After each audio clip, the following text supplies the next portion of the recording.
Here with women's B, top seed, Brigitte Foster-Hylton. Now, Brigitte, as you said, in the pre-interview, you said that you had a rough time on serve, but your thoughts on the encounter anyway?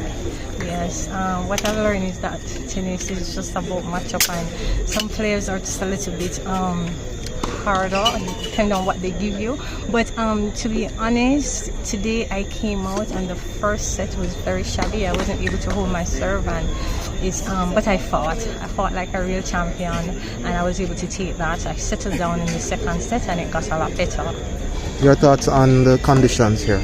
I love it here. I think it's an awesome venue. I'm not being biased.